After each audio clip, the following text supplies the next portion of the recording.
What's happening, everybody? And for the first time, got a Sorare NBA show. I know that they were the sponsor of NBA Live before lock tonight that I did with myself and Eric Lindquist. But today, just got a standalone Sorare show where we're going to look at my account, some of the cards I'm holding. Neil is joined with me. We're going to make some lineups. I've got some packs to open as well. Not exactly packs, but rewards from other contests. So we're going to reveal these here as the guys come in. Like the video, subscribe to the YouTube channel. If you have any questions at all about anything we talk about, throw them into the YouTube chat. If you guys are watching and you're in our Discord, at me in Discord, we'll answer those because I think that you guys, good chance that this is the first time you've ever seen Sorare. You might have some questions about it, might have just some overall strategy type stuff that you want to talk about. You can throw that in as well. But Neil, how are you doing today?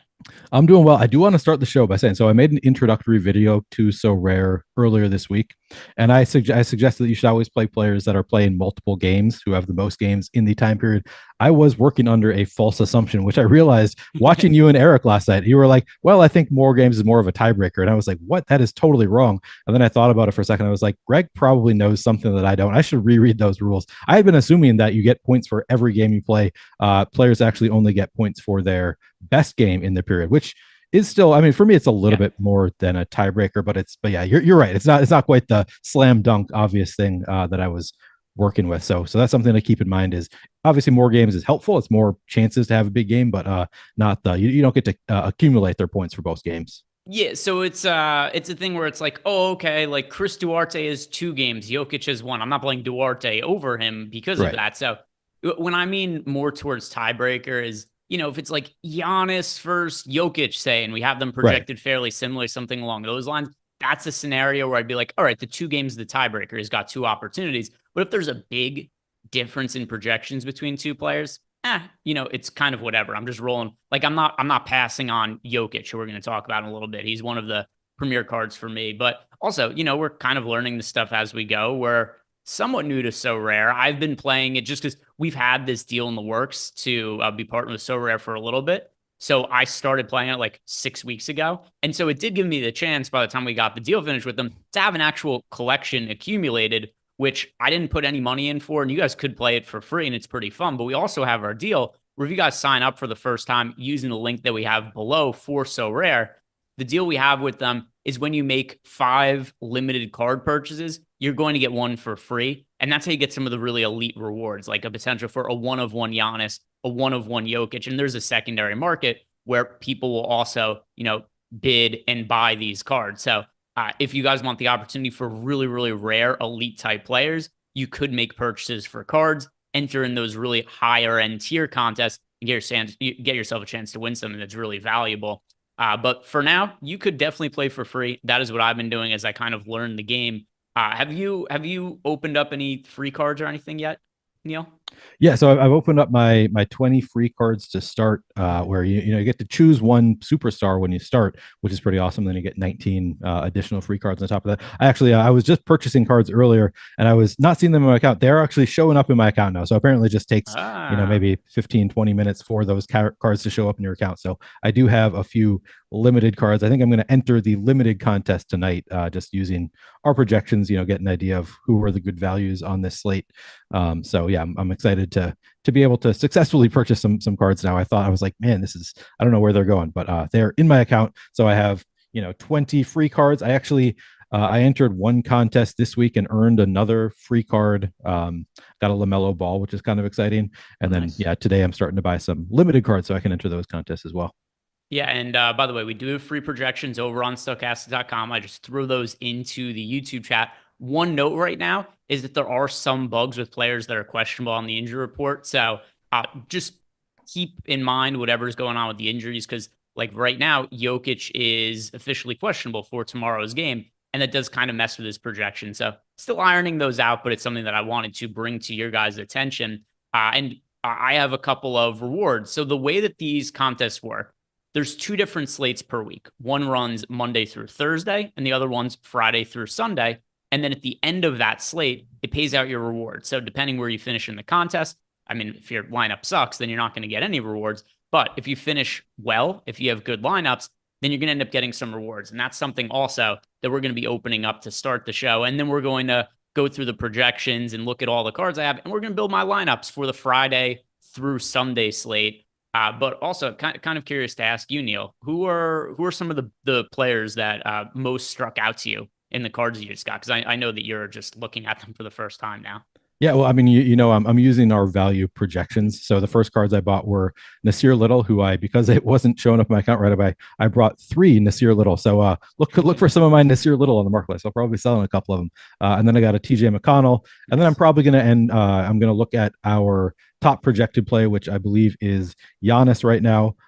We haven't projected Giannis by a good bit is our top play because he'll be my MVP, so he's not going to count against my cap. So just put in the best projected play there. I got to say, I am talking with Alex right now because I asked him about that Nikola Jokic, and he said, yeah, he's discounting questionable players because they might be out after everyone is locked.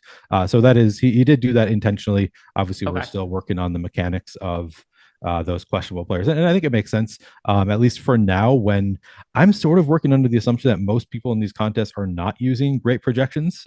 So, maybe it's not worth it to play players who are, 50-50 to sit like Jokic in this case. So I think it kind of makes sense to just focus on the players that we're pretty confident are going to play just because we have these great projections along with the value projections. We might not need to take those kinds of risks. So I think I'm going to be, just using the projections as is and not taking those players who are questionable right now. I will say I talked to Alex about this morning because I was very curious about these projections, Mhm. whether it was just the first player that a player is playing in the period or their first game that a player is playing or their best game, because I thought it'll be difficult to do projections if you don't know like the line of a game, right? But Alex said that it is actually their top projected game during the period, which I was happy to hear. So I actually think these projections are pretty great. So yeah, the top of the list for me, Giannis, pretty clearly I want to put into my MVP spot.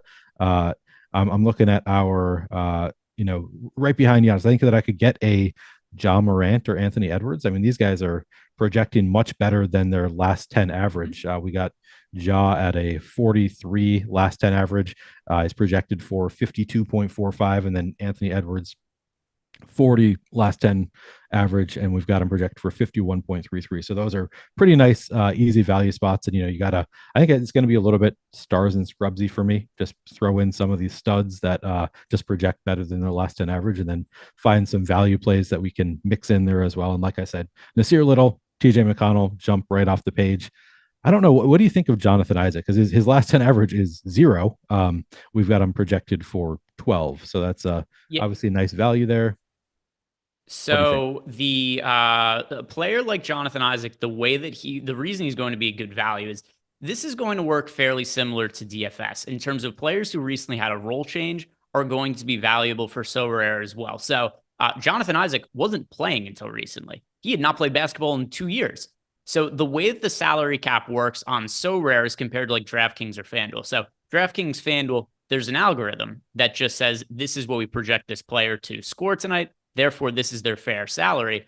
The way Sorare does it is just their salary is whatever their average is over the last 10 games. So since this salary came out before Jonathan Isaac had played it all this season, his last 10 game average is 0 fantasy points. So you play Jonathan Isaac for free, and he's going to be resting tonight because it's tail end of a back to back. But then their next game on Sunday, he's going to be playing. And yeah, you're rostering him for free, 0 cost. Now there's still a max amount of players you play on Sorare. The different contests are different. There's all of them are 5 players, but some of them are the MVP, where the first player isn't going to count against your cap, and then you just start filling out your lineup with the other 4. But where Isaac could be really valuable is in one of those cap contests that doesn't have an MVP. If you have a Jonathan Isaac, you're playing him for $0, and that's going to enable you to spend up for some other stars. So really like a super valuable value option just based on that. But let's also reveal, Mike. Could you pull up the Sorare account because Mike has mine on his screen, and I have some rewards from the contest that just paid out. So let's go to that and see what the rewards are, so people kind of see what the process looks like when your rewards get paid out, and then what those Oh, cards this are. is I don't fun. know what Yeah, they're going to be. it's like a pack. Yeah, let me. Okay. So, oh, we could also try to guess who the players are as they come through. Can you scroll All down right. a little bit, Mike? Because I can't see the bottom. There we go. All right. So click on the. Okay. Yeah. So click on it. I No, can't well, see that that's yet. that's the name of the contest I won in. But I wonder if we. Oh, so it's a Boston Celtics. Celtics player. Or Brogdon. Damn. Oh, Jalen Better than Brown. That's a Brogdon. good one. Yeah. And Nice. what is? All right. So we got Jalen Brown is one of the players who's now added to my collection. And then what's the other one? So just click on to the right of him. Oh, that's cool. Yeah, so that'll Cool. just show you what he did his last 10 games. And also, some of those games for Jalen Brown was when Jason Tatum was out. Jason Tatum back in the mix now. So Jalen Brown, kind of the inverse of what we'd be looking for in Right. terms of value. Like he's a good player to have in the collection here. But with that said, the his price is going to be a little bit high because a little bit inflated from games where Tatum was out and he had better fantasy point averages. But let's see who's in the other reward I got. Wizards. Guard. Porzingis. Beal. Oh, Ooh, Brad beautiful. Beal. Okay. So Beal might be a good one. What is his cost right now? Scroll down a little bit, Mike. Um, Uh, there's nothing on that one. oh, at 31. I think that's what it says. Yeah. So, but Bradley Beal is actually somebody I'd consider to be a pretty good value right now, Yeah. just because the 31 cost, number one, he's somebody who missed time, came back with a minutes restriction, but then also Bradley Beal is somebody who now is benefiting from the absence of Kristaps Porzingis. So I am going to probably end up playing Bradley Beal in some lineups this week just based on that. So now close out of this, Mike. Let's go to the main contest, the common champion. That's one where with just free cards, I have a chance to win a limited card. So click on register next to the common champion. All right, so MVP. I've got three guys I'd really be considering for the MVP here. We've got Giannis, we've got Jokic, and we've got LeBron. Now we've got some decision points to make here because, like you said before, Neil, you're kind of adverse to playing guys who might be missing time. But this is Jokic, and I could potentially play him in the MVP spot. And if Jokic plays, we know that the ceiling for him is monstrous. So what should we be doing here? Do we want to roll the dice with Jokic in this lineup, or is it too risky considering he's only playing the one game and he's questionable? So it really comes down to what the field is going to do, right? So like, and we don't have ownership projections currently. Maybe that's something that will come.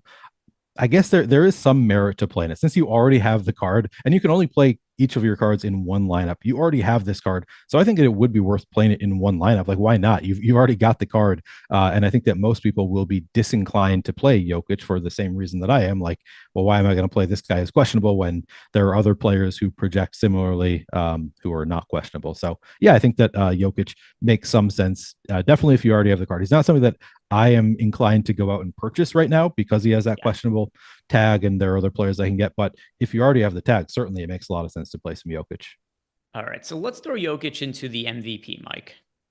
Let's click on Jokic, put him in the MVP spot right now. There we go. So the first player in the MVP for this contest, some contests have MVPs, some don't. Your MVP doesn't count against your cap space. So you want this to be a good high price player, right? You don't want to go throw Jonathan Isaac, who costs 0 in the MVP spot, for instance. But now let's look at who projects as the best values for us. I do not believe I have a Nasir Little. I'm pretty sure I have a TJ McConnell, though. Search a McConnell.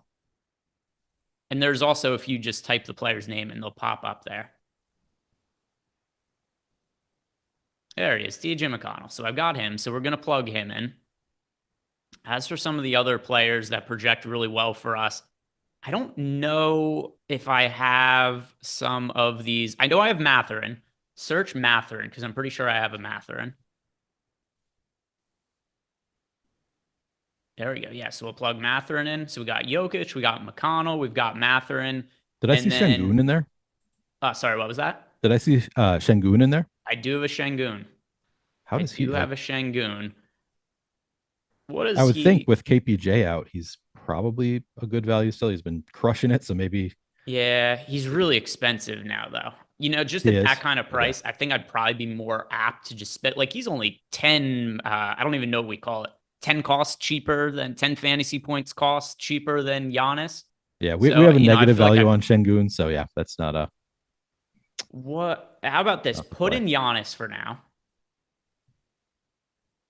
And then how much salary do we have left? 18? Yeah. No, I know where it is. It's just kind of hard to see. on the screen the way it is. So scroll down. Let's see who's around 18, because maybe there's somebody we like around the 18 cost, but maybe there isn't. Then we could take Giannis out and we could spend down a little bit. But 18 cost. I think another way to do this, I wouldn't play Chris Boucher right now. Here's what I think is a good way to do this, Neil. I'm gonna go through our projections and just see who I could find that projects the best around 18. Yep. And then just kind of curious if that player is actually in my collection or not. So one that's close, Dylan Brooks, unfortunately, $21. So not quite enough there. The players we have projected the best here. Robert Covington. I don't think I have a Covington, though. I'm pretty sure I don't. Covington would be one. Nasir Little, who I also don't have. Larry Nance, also don't have him. Kayla Martin, Xavier Tillman. I might have Jericho Sims. Can you search for Jericho Sims, Mike? Nope. All right, maybe we need to take Giannis out and go a little bit cheaper then. Yeah. Let's see who some of the other top values are for this slate, because maybe there are other ones I have. I think I have Brandon Clark. Yeah, Clark. So Clark is one of the top values right now because of the injury issue in the front court right now for the Memphis Grizzlies. So Steven Adams dealing with an injury. He's going to be out for an extended period of time. We saw Brandon Clark move into the starting lineup last game. It was Tillman who started the game prior to that. Both Tillman and Clark are going to benefit. So we're going to plug Tillman in.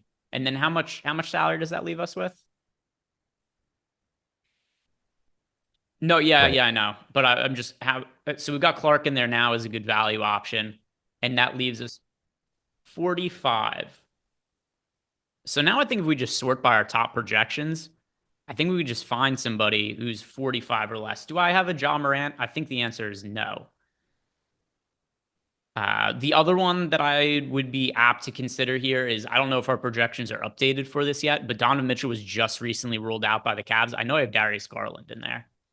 See if I have Morant. If I have Morant, the answer is going to be him. If not Morant, then Garland. All right. So let's plug Garland in.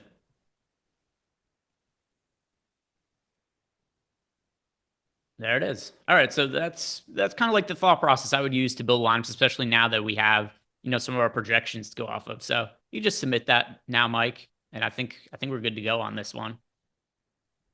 And once again,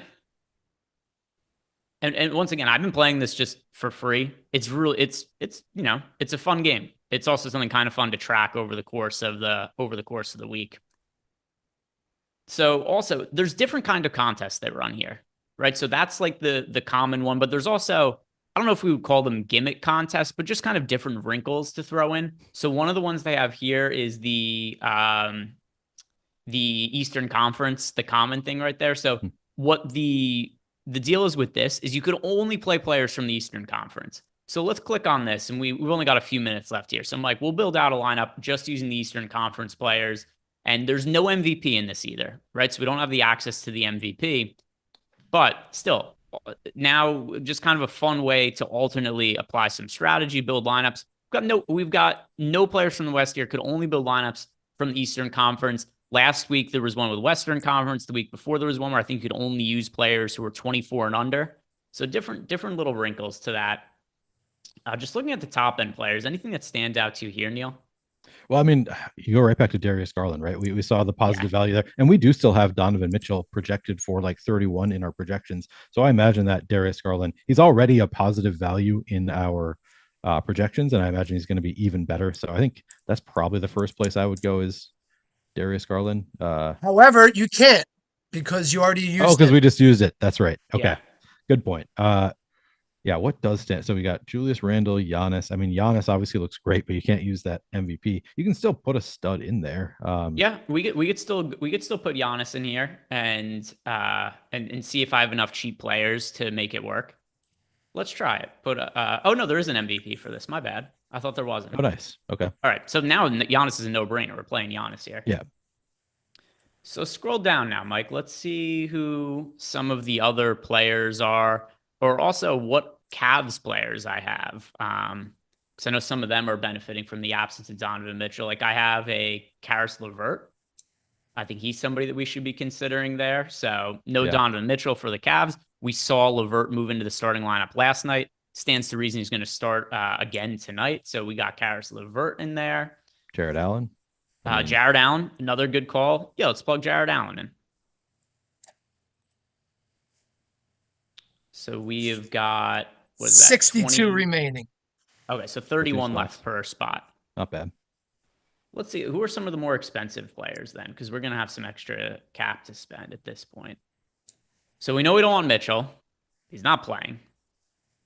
Oh, Buddy Hield looks pretty good. He's projected for, or he's got a price last time of 31. We're projecting for 38. All right. So plug Buddy Hield in. 31 remaining. 31 remaining. Brad Beal. We just got Beal in a pack. I'm sure Beal projects well now. Yeah. There we go. That came together really easily. It's kind of like really DFS. Nice the lineups to come together without really much salary constraints. You just kind of click on some names, and all of a sudden, the guy that you wanted is the last player that pops up in the lineup. Usually, pretty advantageous when that ends up being the final guy that comes in the spot. We just got guys who fit together that we really like. So, by the way, if you guys haven't done it yet, do us a favor, like the video, subscribe to the YouTube channel, and then also, if you guys have not checked out Sorare yet, sign up using our link, because when you make your first 5 limited card purchases, you're going to get a final one for free. Neil, just because we got just a couple minutes left here before we go, I'm just curious, who are the players now that you've had a little more chance to go through your cards? Maybe not the top cards, but who are the players that are the best value that you're going to be most apt to play in your contest for this Friday to Sunday slate? I mean, so I'm still purchasing those cards.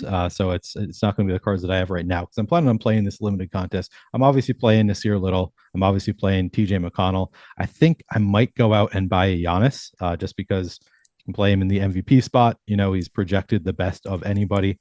It'll be partly dependent on price as well. The Giannis is, $239 for his last 7. Looks like that is the average price is around 239. So a little bit on the expensive end there. I could get Embiid a bit cheaper, projects a little worse. I think I'd be inclined to go with the top projected play, Giannis, just for that MVP spot. Just go with the highest projected. So I think Giannis is probably somebody I'm going to go to, and then I'm just going to be kind of trying to find some value plays. And obviously TJ McConnell looks great. As far as I might go and get an Ant, because I kind of want an Ant anyway, being a Timberwolves fan. Consider a Ja Morant looks pretty good. And then probably just, a few value plays. Maybe I'll even consider playing Jonathan Isaac, just on the assumption that he is going to play on Sunday. I'd say those are some of my favorites. It's all going to come down to who actually fits in my lineup. Actually, Greg, Jorge did ask us to go over the columns. Any chance that we can get, Mike, can you pull up our projections just really quickly, just so we can go over those? Yeah. So, and by the way, good call, Neil. Thank you for pointing that out. And Jorge is a big supporter of stuff we do over here. Thank you for checking out the show and asking the question. So, the different columns you're going to see here, projection, it's just how many fantasy points we're projecting everybody for. Last 10 average, this is the salary of the player, because the salary is based on the last 10 games they played and what their average fantasy point production is in those games. And that is how Sorare figures out the pricing. So these are the things you're going to want to be most, depending what tier you're playing at. And most people, I assume, just if you're starting in, the common tier, this is where you're going to be paying attention to the projection, the last 10 average, and then the value. The value is just the difference between our projection and the last 10 average. So if you look at right now and you sort by the highest value, it's Nasir Little comes up number 1. So now why Nasir Little? Nasir Little is only projected, or only has an average of 11 fantasy points over the last 10 games. So why does he project so well? Well, the Portland Trail Blazers don't play on Friday night, but here's their injury situation for Saturday. We have Josh Hart is out. Justice Winslow is also out. So that creates more playing time for Nasir Little. In addition to that, Yusuf Nurkic is questionable. So there's an opportunity for a guy, Nasir Little, who, it's like the equivalent of a close to min-price guy on DraftKings and FanDuel, who's going to be playing an expanded role, potentially even starting, who's just mispriced for the scenario. So those are the key columns, Jorge, that you should be watching out for. And if you have any more questions for me, throw them into Discord or just message me on Twitter and I can answer them. But other than that, guys, thank you very much for watching. Hope this was helpful. This is the first Sorare show that Neil and I have done together, and we're going to be doing these weekly going forward. So hope you guys enjoyed it, and I think this is the way we'll do it going forward. If you guys have any other content you'd like to see on these, just message me on Twitter. But for now, going to be opening some reward prizes, building some lineups, hopefully have some fun with it. Thank you very much for watching, guys. See you here later.